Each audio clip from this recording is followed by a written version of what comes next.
di usaha perorangan, tetapi ataupun usaha partnership misalnya, tidak memberi contoh keteladanan kepemimpinan, datang buka usaha kesiangan, ya otomatis rezeki sudah diambil orang. Terus hal-hal tertentu dia harus menjadi teladan bagi anak buahnya seperti itu. Kemudian orientasi ke masa depan. Jadi fokusnya ke masa depan, bagaimana meningkatkan penghasilan seperti itu. Kreatif dan inovatif ini inti daripada kewirausahaan, di mana kreatif mengerjakan sesuatu dan inovasi sesuatu yang baru. Ini inti, karena dari sinilah itu kita dapat menciptakan produk yang baru. Kemudian nilai jualnya ada di kreatif dan inovasi. Nilai jualnya tinggi ketika barang sudah berubah karena kreativitas kita, bentuknya sudah berubah dan menimbulkan nilai lebih. Kemudian memiliki tenaga dalam itu bukan tenun santet, itu tidak ya. Tenaga dalam itu ulet, tekun, seperti itu, walaupun gagal tetap tidak pantang menyerah seperti itu. Nah, menumbuhkan jiwa wirausaha itu bisa melalui komitmen pribadi, kemudian lingkungan pergaulan yang kondusif.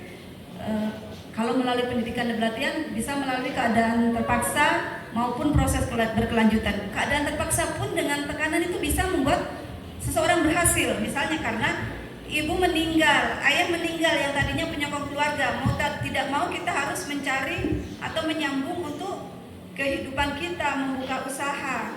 Otomatis seperti itu, belajar menafkahi diri sendiri. Dengan keadaan terpaksa itu juga banyak yang berhasil.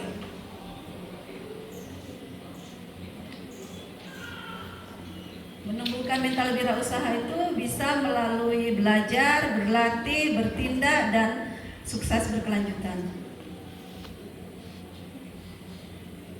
Nah, cara memasuki dunia usaha itu ada 4. Ada starting usaha baru, membeli perusahaan orang lain, ada franchising, manajemen, dan ada bisnis keluarga seperti itu.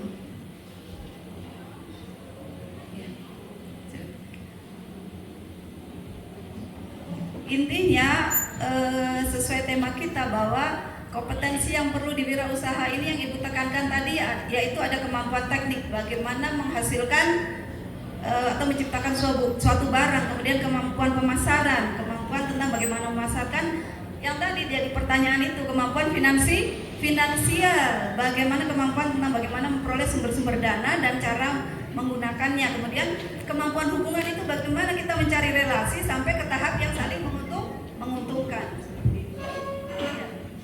Sedikit lagi ya.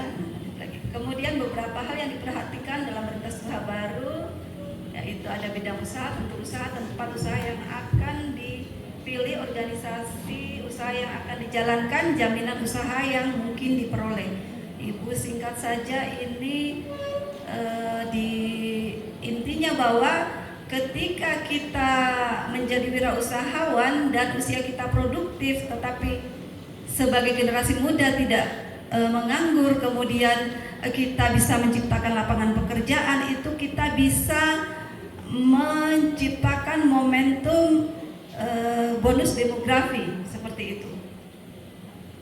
Bonus demografi itu bisa tercapai apabila jumlah usia produktif itu lebih besar daripada jumlah usia lansia atau yang sudah tidak produktif. Usia produktif itu 15 tahun sampai 58 tahun atau 60 tahun ya. Jadi Anda ini sudah masuki usia produktif. Jadi penyumbang pendapatan terbesar itu dari sektor pertanian tadi, dari sektor pengelolaan, dari sektor konstruksi.